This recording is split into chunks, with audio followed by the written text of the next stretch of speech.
Hey,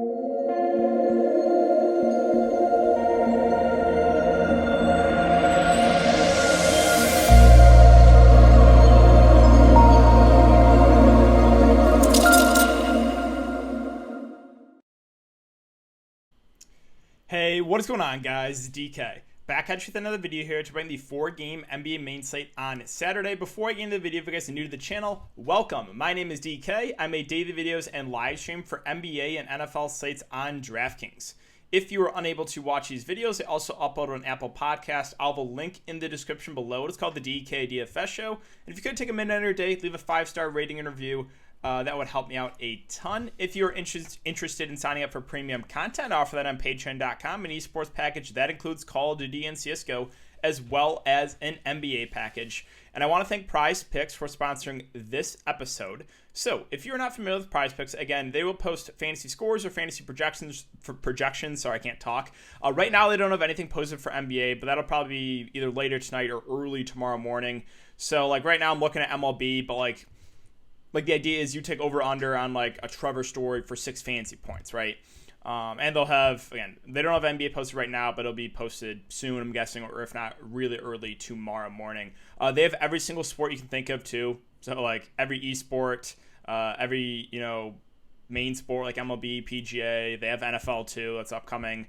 So if you guys want to try it out, you can sign up, use the code DKDFS. DKDFS, all one word, link down below. You will get a 100% match up to $100. So basically a free $100 if you deposit $100 using my code. And I just got to give a special, I can't talk. Shout out to all you viewers. We had a couple big winners tonight. I want to just go over them really quick. I took a huge L, but I want to give a special congrats to Ryan. He turned, what was it, $5, $10, $15, $20 into $643. I think it would have been a 4-figure win, or it would have been over 1,000 if Luka didn't hit a couple garbage threes. Yeah, but super supportive of the channel, so congrats, Ryan. Also, my boy Patrick. Couple big wins here too. I think this was in the $5 single entry and the 25-cent contest. So we got first in the 25-cent contest, 25 cents into over 130, and the $5 into 55. So congrats, Patrick. I do want to shout out Mark as well. Took that in the showdown slate. I was in second place in that, the second best possible lineup. So I was right there. But yeah, congrats to all you guys on the big nights. And yeah, let's see if we can keep it rolling for this 4-game slate. So real quick though, if you guys could leave a like button on the video, subscribe if you haven't already, and hit the notification bell so you know when I upload videos, you know when I go live. Again, early live stream tomorrow. So it starts at 12:30 Central. So I'll be live for YouTube 11:30 Central, and then the 12 p.m. Patreon live stream. All right, so I kind of hinted it. Oh, man, did it not go well for me tonight. So, as usual with NBA slates, I am in so much pain. I am in so much pain. So, one of my big stands tonight was, and I was hammering this home, I talked about a lot on YouTube, but hammering home on the Patreon was, I love the Celtics for GPPs. They're all going to be under-owned because of recency bias. Love the Celtics. Every single Celtic smashed because the game stayed close, except for one. Except for one, guys. You want to know who that one was? The only Celtic in my lineup. Kemba Walker. Not only does he bust, not only does he shoot, 20% from the field, just god-awful. Why not foul trouble too, huh? Why not, right? Because, like I said, it's every single slate, and random foul trouble for Kemba Walker. Sure, low-owned Kemba, why not foul trouble, right? My lineup is ugly, guys. I also got really contrarian. I pivoted off a chalky Trey at the very end to go to a low-owned Porzingis. And oh my God, did he ever look awful. So yeah, we'll go over my lineup. I got to warn you though, again, it is bad. I can get out of the way so you guys can see.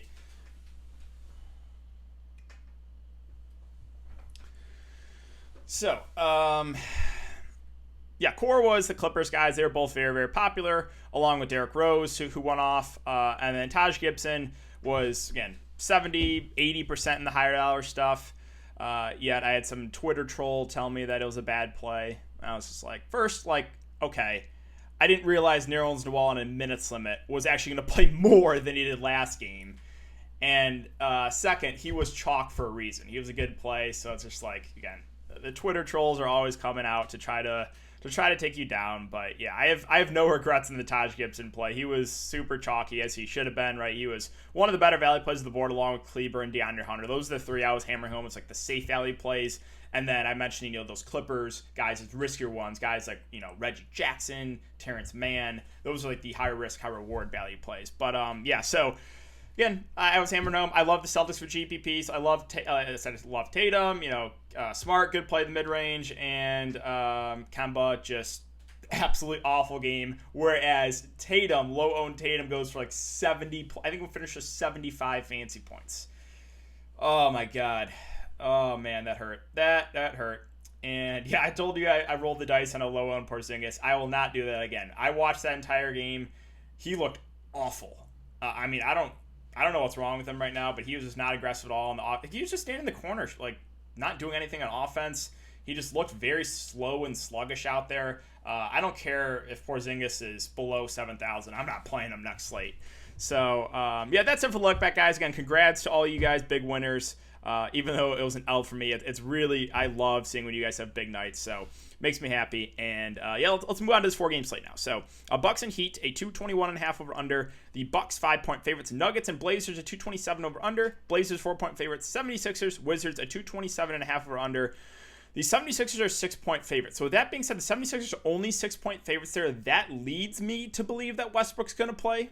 Right, if those odds were way higher in Philadelphia's favor, I would be worried about Westbrook's status. But only 6-point favorites, I think Westbrook does play. And finally, Utah and Memphis, 224 over under. The Jazz are currently 5-point favorites.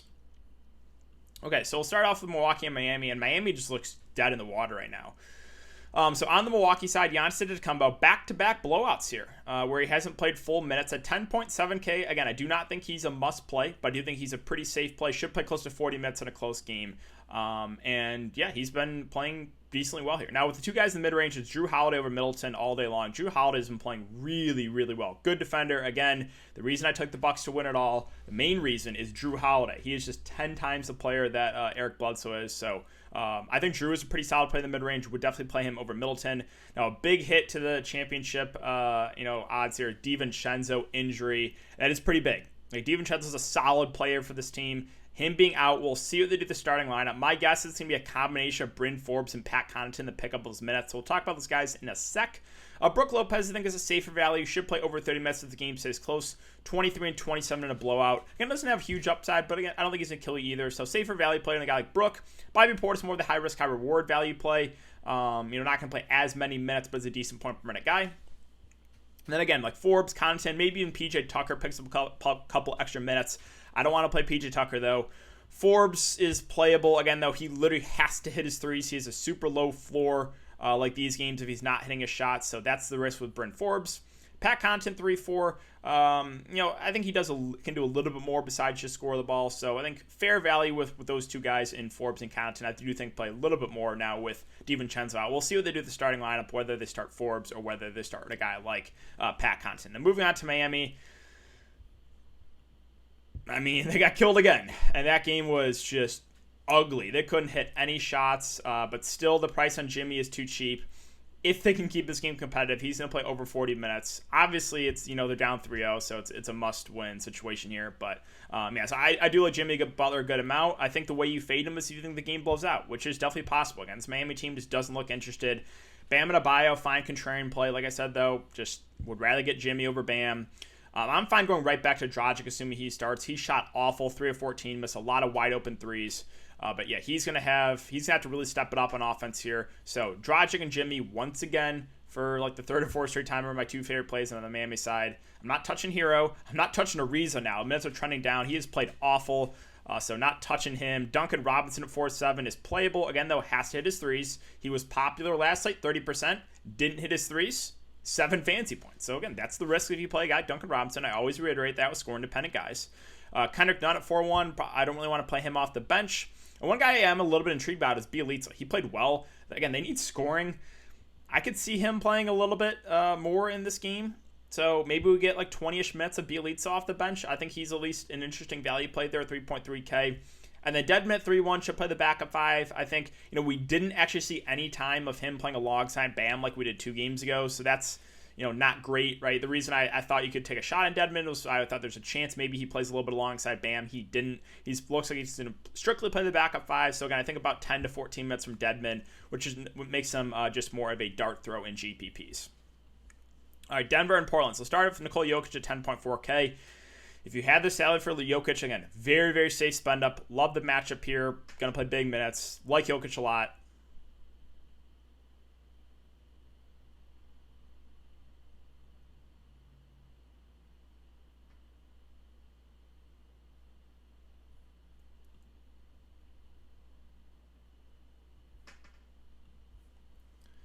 Composo at 6K is not out of play. Again, though, I would think I would rather get to the cheaper guards on this team, like a Monte Morris, like a Austin Rivers. So Monte Morris, I think, gets around 25 to 30 minutes on the bench. He's been a decent point per guy, one for 8, 5, and 5. I think, once again, he's a solid value. And then Rivers played close to 40 minutes, 37 minutes. But, again, tilted. When I play him here, foul trouble, only 20 minutes. So, but no, Rivers and Morris, I think, are both decent value plays. I think we get about 25-ish from Morris, probably 30-plus from Rivers. And then Aaron Gordon at 5.3 did play 34 minutes the last game. That's the most we've seen minutes-wise for Gordon in a long, long time. He's taken definitely a backseat offensively on this team, but I think he's a fair filler play at that price. I don't think he's going to kill you. And then, Millsap will play the backup 5. Again, though, he's got to be productive when he's out there. I think we only get about 12 to 15 minutes. So he's a playable GPP play, kind of same with Michael Green. He had a decent game finally. Those two are nothing more than very contrarian large field GPP plays. And then, guess back, I got to mention him because this guy was like 8.5K and continuing to go for like 40 plus every single night in the regular season. And then Draftkings just randomly lowers him to 7K like they knew he's just going to bust. And he's just been awful, which...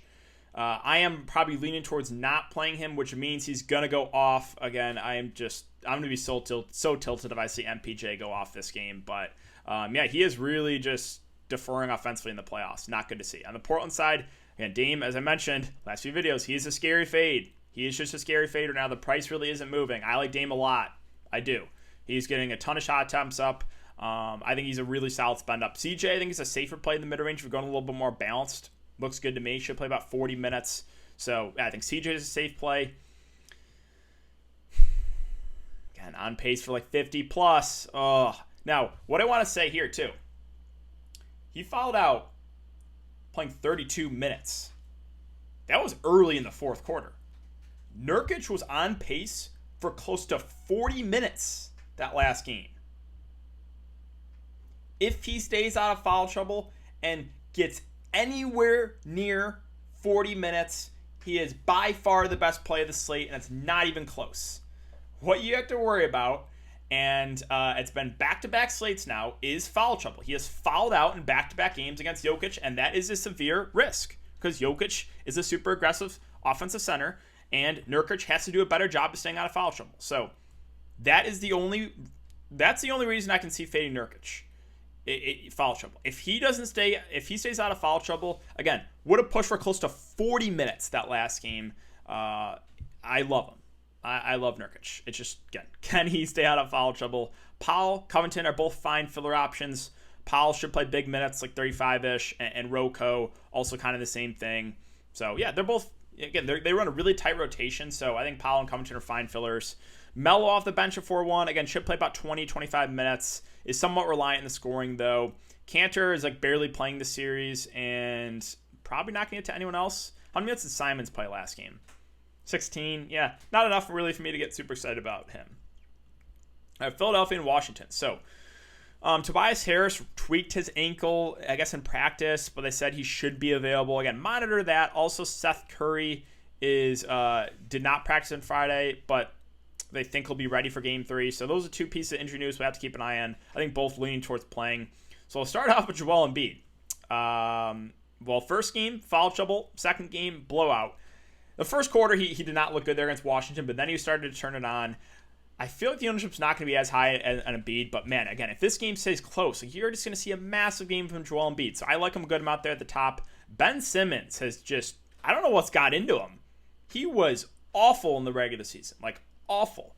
And now he's just starting to get back to himself like a year or two ago where he's getting close to triple-double every game. Again, I don't know what's happening, but now he's really starting to turn a corner. Obviously, it's a great matchup, and the price really isn't moving. So I think Ben Simmons, once again, is a really solid play at that price. Tobias Harris firmly in play. Again, the main three 76ers all look decent. And I do want to mention, the last two slates, all three have been super popular, and a lot of people played all three together. Now, will they do that in a 4-game slate? I would say probably not. But once again, the main three 76ers, I think, all look pretty solid. With guys like Seth Curry, with guys like Danny Green, again, assuming Seth Curry plays, should play about 30 minutes, has to hit his shots, fair value. Same thing with Danny Green, right? He has to hit his threes to get value. If not, he has a somewhat low floor. So those guys are in play for value. Again, though, they have to knock down their shots. And then George Hill, 3.3K, has played 18 and 23 minutes last couple games. I think we get somewhere around 15 to 20, which I think makes him a viable dart throw there at close to min price. On the Wizards side, so again, Westbrook, I'm just continuing to be off him. Even if he plays here, I have no interest in 11.2K. Would much rather, again, it's been Beal for me this series because of the price point. So if Westbrook plays, I have no interest. And Beal, even if Westbrook plays, is the guy I look to here. Should play close to 40 minutes. And just like the price better on him than I do Westbrook. Now, if Westbrook misses this game, this is where it gets interesting, right? Because then that really increases the chance for a blowout. So then it makes the Philadelphia guys on the opposite side riskier. And then we got to consider some value guys. So I would assume it would be like a combo of Ish Smith and Rule Neto that pick up those minutes, and both would be really good value plays. Like Ish is a decent point per minute guy. Neto would just have to play more minutes. Like those are the two I would see would be the main beneficiaries if Westbrook is out, would be Ish and Neto. So those are two value guys, depending on Westbrook's status, would be good values, again, assuming Westbrook is out. And Rui at 4.9, again, is fine value. Should play over 30 minutes, but doesn't really stand out. Bertans, I warned you guys. I mean, again, like you got to know what you're getting into when you play Bertans. This is a realistic floor. 2-5. He can also go for 20 plus if he hits his shots. Kind of like that's all he does. He has to hit threes to get fancy value. So just know that going into it. And with the three-headed center rotation here for the Washington Wizards, Gafford's at 4.2. He has played 20-plus minutes the last 3 games. He's the best point per minute guy of this bunch. He's been doing a better job of staying out of foul trouble. So if I'm going to take a shot on one of these cheap centers, I think it would be a guy like Daniel Gafford. Again, though, be careful, though, right? Always a little bit worried about him getting in foul trouble against a guy, Joel Embiid. And finally, Utah and Memphis. So Donovan Mitchell, it was kind of annoying, but we didn't get any news of the minutes limit. And then after the game started, they said he's going to be on like a 25 minutes limit. So if we don't hear anything, I would still be worried because we didn't hear anything last game when he was on a minutes limit. So right now, I'll take a wait-and-see approach with Mitchell. With that being said, though, I really like Conley. Like, he's going to play big minutes, probably about 35. Love the matchup. I really like Conley here in the mid-range. I think he's one of the better mid-range plays of the slate. Rudy Gobert also had a nice game, 1 for 50 fancy points. I think he looks like a pretty solid play. They need his defense there against Jonas Valanciunas. The rest of the Jazz, like Clarkson, Bojan Ingles, too pricey for me. I think Royce O'Neal is a playable value play. Should play big minutes, but again, not the best point per minute guy. And finally, let's finish up with Memphis. So Ja Morant. Wow, he went off that last game. Again, Jonas Valanciunas, 3 quick fouls in the first half. That very much tilted me. If I played Gobert over JV that night, I would have taken down. But yeah, Ja Morant. Would I go here in a cash game setting? Probably not. But man, he's clutch. Like, he turns it on in the big games. He had a great postseason, or I guess, bubble / play-in game last year. And yeah, he's looked good in the playoffs. He has. So I think Ja Morant's a good GPP play. Same with Jonas Valanciunas. So what I want to hammer home here is people might box score watch and see he only went for 31 fancy points. He had 3 at half, okay? He picked up 3 fouls in 6 minutes in the first half. The second half, he had 28 fancy points. So if he stays out of foul trouble in the first half, and you know double the 28, that's close to 60 fantasy points. He's only 7.9. So again, I like JV for GPPs. Same thing I'll say about Nurkic though. He's been super frustrating as he keeps getting in foul trouble. So that is the risk with the guy Jonas Valanciunas. Also Dylan Brooks, the same thing. He's been in foul trouble a lot. 4 last 5 games, 5 fouls, 5 fouls, 5 fouls, fouled out. So he's been in foul trouble a lot. He's going to be on, either Conley or Mitchell most of the game. I think, though, like, if he stays out of foul trouble, should play close to 40 minutes and should get a ton of shot attempts up. So I think he's actually a solid play in the mid-range. The rest of the Grizzlies I'm probably going to stay away from. Slow-mo, I don't think we have to go there. Triple J's been very up and down. He's constantly in foul trouble. I just don't want to deal with that headache because he is like every single game he's in foul trouble. And the bench guys, I just don't really feel comfortable with any of these guys. Grayson Allen's at 3.6. He probably pushes for about 20 minutes, but 2 of 4, 0 of 6 last couple games. Again, he's got to kind of hit his shots to get value. So that's going to do it for the video today, guys. If you have been enjoying the content so far, I would really appreciate if you hit the like button on the video, subscribe if you haven't already, and hit the notification bell so you know when I upload videos, you know when I go live. Again, I will be doing a YouTube live stream early tomorrow. Make sure to check it out, 11:30 a.m. Central. Grab your coffees, and let's try to make some money on Saturday slate. So good luck, guys, and I will see you all tomorrow in the live stream.